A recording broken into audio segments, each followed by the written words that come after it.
Chapter 5. Judge Henry Gantry tugged on the right sleeve of his long black robe to adjust it properly, then stepped through the massive oak door behind the bench of his courtroom. A bailiff suddenly yelled, "All rise for the court." Everyone, spectators, jurors, lawyers, clerks, all the participants in the trial, bolted to their feet in one scramble. As Judge Gantry was establishing himself in his throne-like chair, the bailiff quickly rattled off his standard call to order. Hear ye, hear ye. The criminal court of the 10th district is now in session. The Honorable Henry Gantry presiding.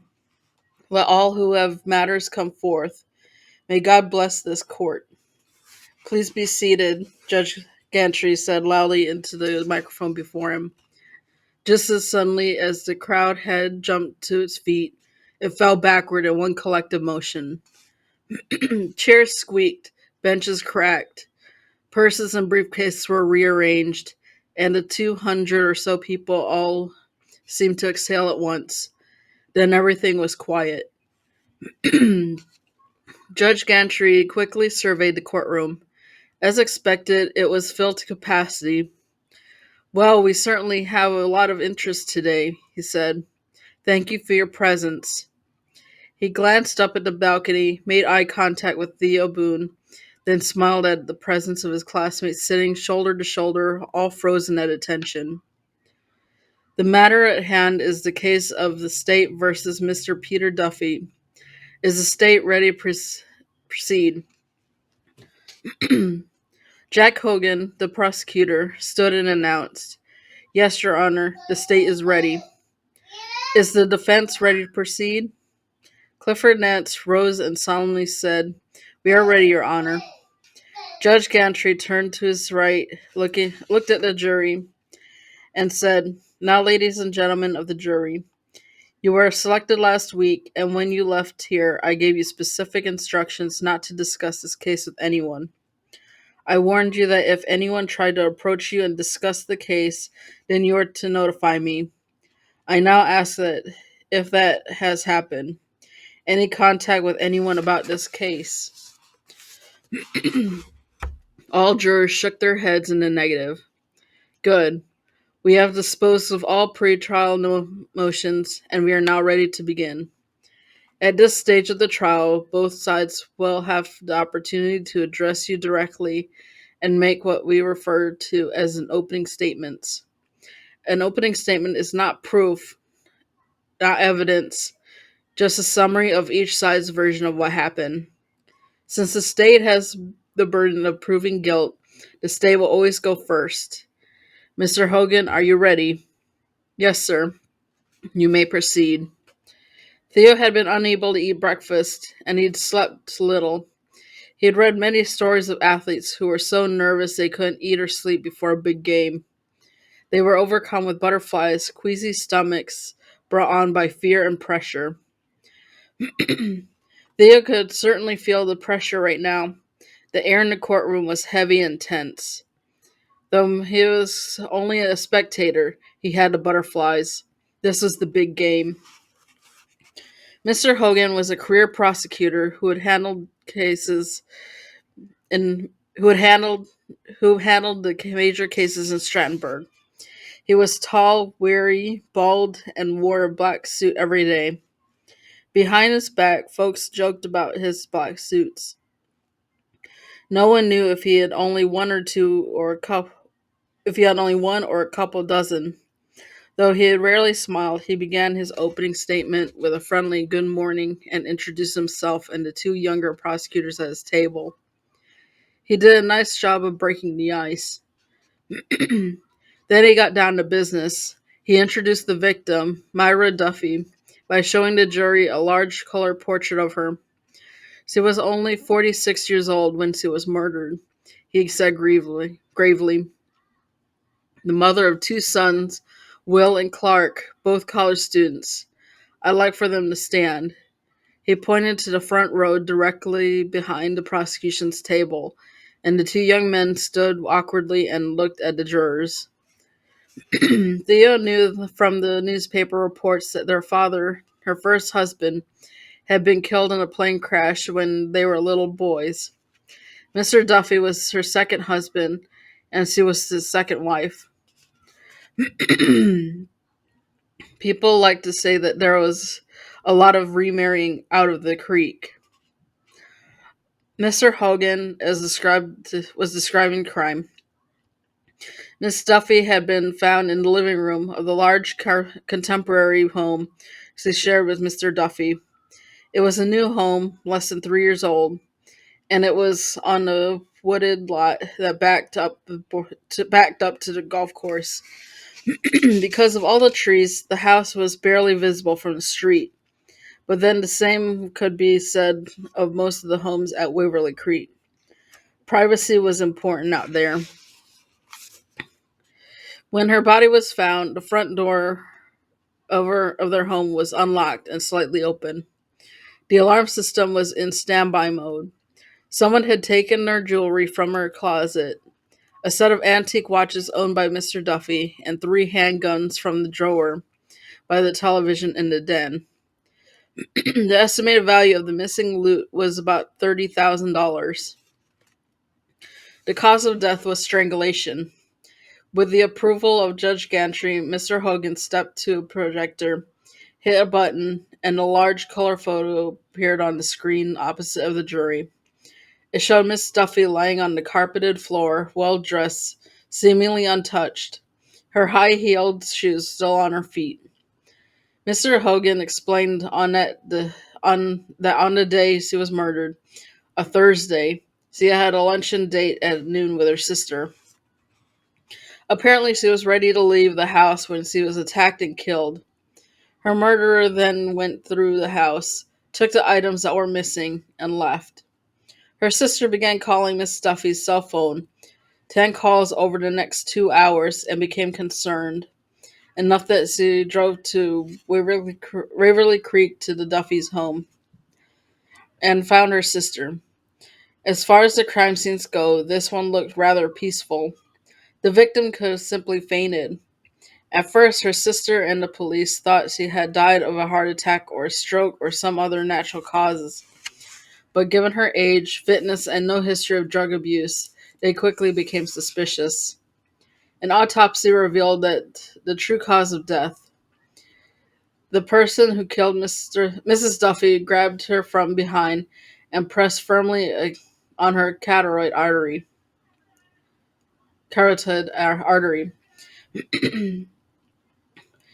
Mr. Hogan placed his fingers against his own carotid artery on the side of his neck.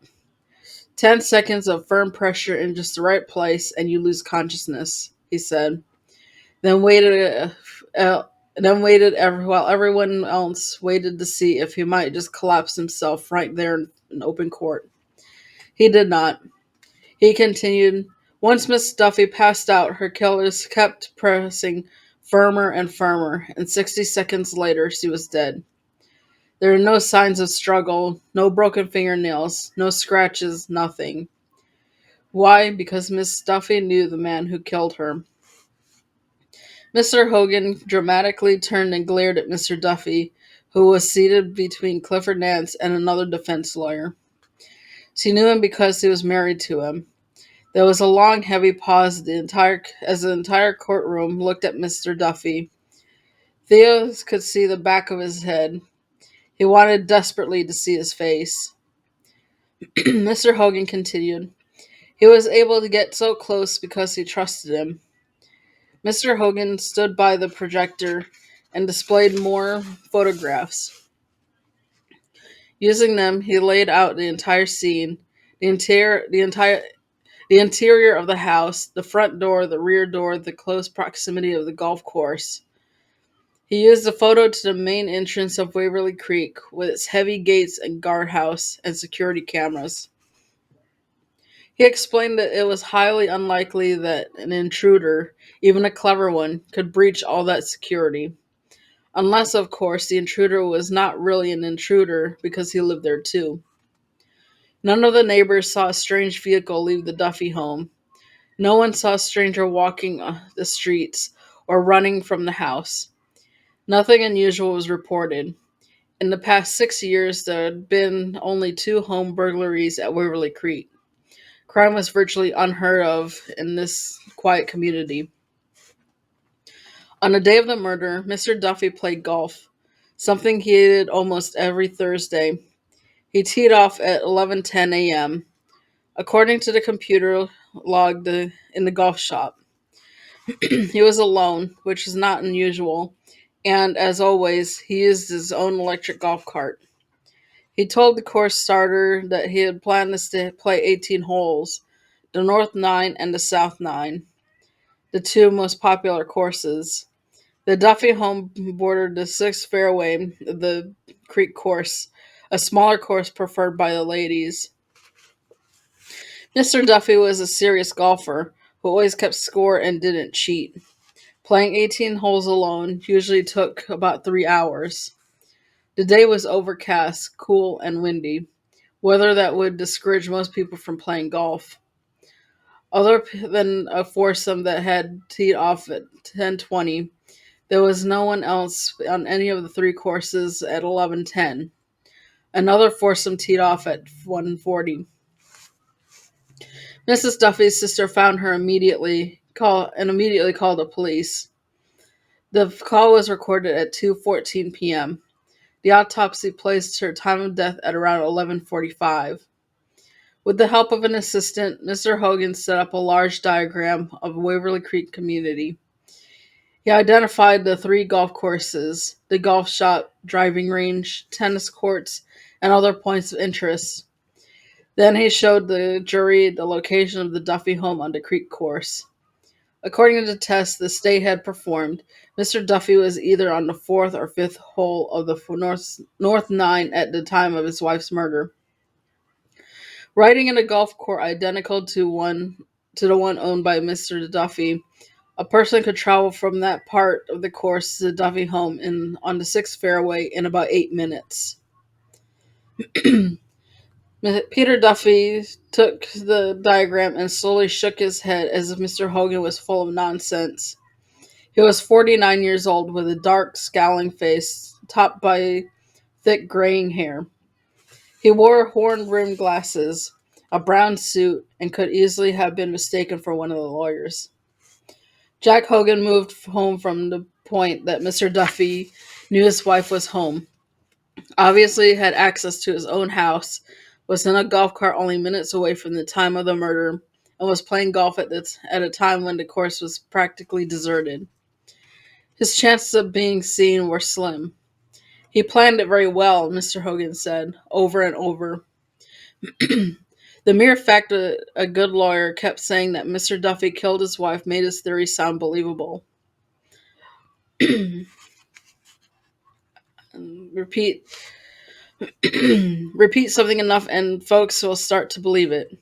Mr. Mount had always taken the position of the presumption of innocence as is joked nowadays. The presumption is one of guilt. And Theo had to admit it was difficult to think of Mr. Duffy in terms of innocence, at least in the opening minutes of the trial. Why would Mr. Duffy kill his wife? Mr. Hogan posed this question to the jury in such a way that was obvious he had to answer. Money, ladies and gentlemen, with great drama. He snatched the document from his table and announced, "This is a life insurance policy for $1 million purchased by Mr. Duffy 2 years ago, insuring the life of his late wife, Myra Duffy." Dead silence. The guilt seemed to grow heavier. Mr. Hogan flipped through the policy as he discussed it and seemed to lose some steam. When he was finished with it, he tossed it back to his table, then launched into a rambling discussion of Mr. Duffy's business woes. He was a real estate developer who had scored big, lost big, and at the time of his wife's death was being squeezed by some banks. Mr. Hogan promised the jury that the state would prove that the defendant, Mr. Duffy, was on the verge of going broke. Thus, he needed cash, as in life insurance money. There was more on the subject of motive. Mr. Hogan said that the jury would learn that the Duffy marriage had not been a happy one. There had been problems, and lots of them. They had separated on at least two occasions. Both had hired divorce lawyers, though neither had ever filed for divorce. To wrap things up, Mr. Hogan stood as close as possible to the jurors and gave them a serious look. This was a cold-blooded murder, ladies and gentlemen, perfectly planned and carefully executed.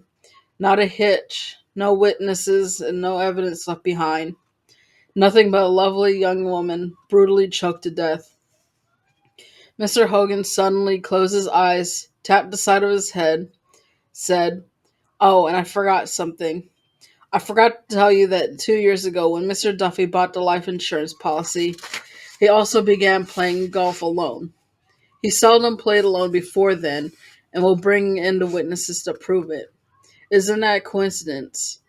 He planned this for 2 years, quietly fitting his golf game around his wife's schedule, just waiting for a cold and windy day so that the course would be empty, waiting for the perfect moment to sprint home, park his cart next to the patio, hustle through the back door.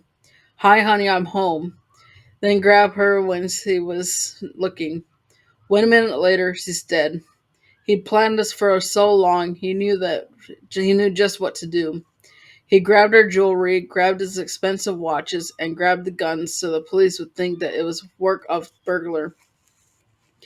Seconds later, he was out of the door, back in the golf cart, flying through along the fairways to number 5 of North 9, where he took the 4-iron, casually hit a nice shot, and finished another lonely game of golf. Mr. Hogan paused. All was silent. He picked up his legal pad and returned to his seat. 90 minutes had passed. Judge Gantry wrapped his gavel and said, "Let's take a 10-minute recess." Mr. Mount gathered his class at the end of the narrow hallway in the second floor. The boys were chatting excitedly about the drama They just witnessed. "This is much better than television," one said. "All right," Mr. Mount said. "You've heard only one side of the case. Just for fun, though, how many think he's guilty?" At least a dozen hands rose. At least a dozen hands shot up. Theo wanted to vote yes for guilt, but he knew it was premature. "What about the presumption of innocence?" Mr. Mount asked. "He did it," said Darren, the drummer. Several others voiced their agreement. "He's guilty," said Brian, the swimmer. "There's no way he's getting off. He's planned it perfectly. He did it." Okay, Mr. Mount said Mr. Mount. "We're going to have the same conversation during the lunch break, after you've heard the other side." The other side began with a bang. Clifford Nance waited until the courtroom was quiet before he walked to the jury box. He was about 60, with gray hair over his ears, a thick chest and arms, and a swagger that seemed to say that he'd never backed out from a fight in court or out. "Not a shred of evidence," he boomed in a deep, husky voice that echoed off the walls. "Not a shred of evidence," he boomed again, as if someone could have missed it the first time. Theo caught himself flinching. Nothing. No witnesses, no crime scene proof. Nothing but this clean, neat, tidy little story Mr. Hogan had just shared with you. Not one word of which is evidence. Just his fanciful version of what maybe could have happened. Maybe Pete Duffy wanted to kill his wife. Maybe he carefully planned it all. Maybe he raced around in an empty golf course. Maybe he arrived at his home just in time to pull off one of the cleanest killings in history. Then maybe he stole some things, left the front door open, raced way back to the fifth tee, and resumed his game. Maybe that's what happened. Mr. Ness was pacing now, slowly before the jury, a perfect rhythm to his words. "Mr. Hogan is asking you, ladies and gentlemen, to play the maybe game. Maybe this happened, maybe that happened, and he wants you to play along because he has no proof. He has nothing. Nothing but a man playing golf, alone, minding his own business, while his wife gets murdered in their lovely home less than a mile away. He stopped pacing and walked closer to the jurors. He picked out an elderly gentleman in the front row and seemed ready to pat him on the knee. He lowered his voice and said, "I don't really blame Mr. Hogan for playing the maybe game. He really has no choice, and this is because he has no evidence. He has nothing but a vivid imagination." Mr. Nance shuffled to his right and made eye contact with a middle-aged housewife. "Our Constitution, our laws, our rules of procedure, they're all built on the ideas of fairness. And guess what? There's absolutely no room for a bunch of maybes. Our laws are clear. Judge Gantry will explain them later, and he does, please listen carefully. You will not hear him utter the word maybe a single time. What you will hear is a very well-known and time-honored and old-fashioned American rule that says when the state accuses you of a crime, the state must walk in here with all of its resources. Investigators, police, experts, prosecutors, crime scene analysis, all of these smart and experienced people, and prove beyond a reasonable doubt that you did it. In fact, commit the crime."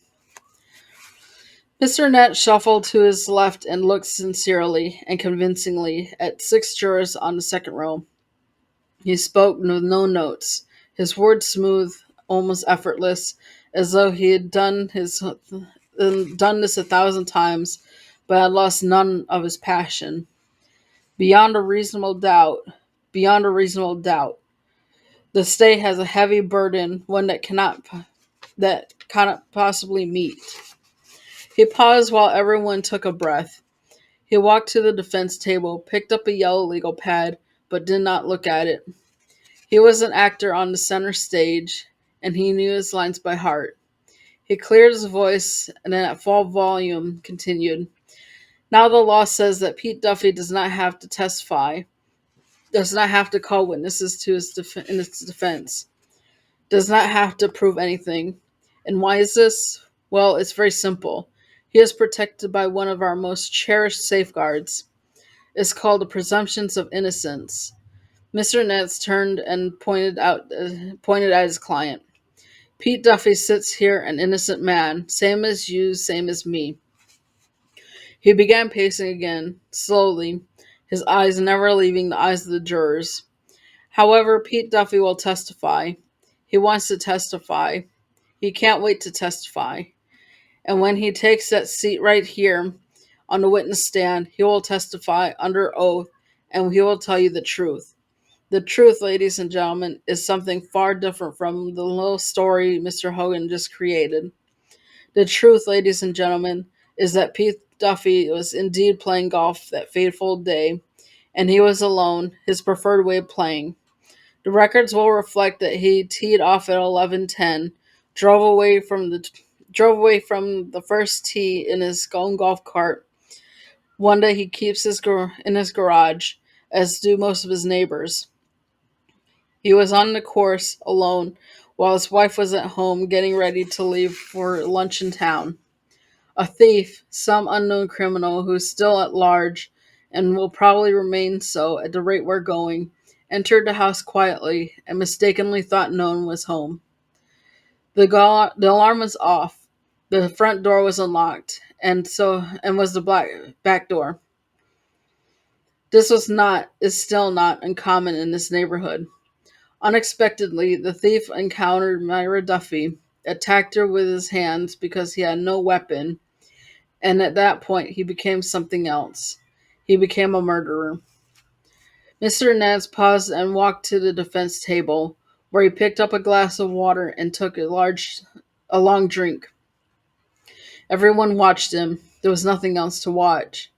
"And he's still out there," he said suddenly, practically yelling.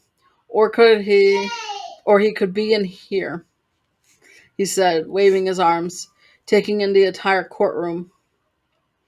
"Since we're playing in a maybe game, then maybe he's here watching this trial. Why not? He's certainly safe from Mr. Hogan and his gang. Theo noticed that several of the jurors glanced towards the spectators.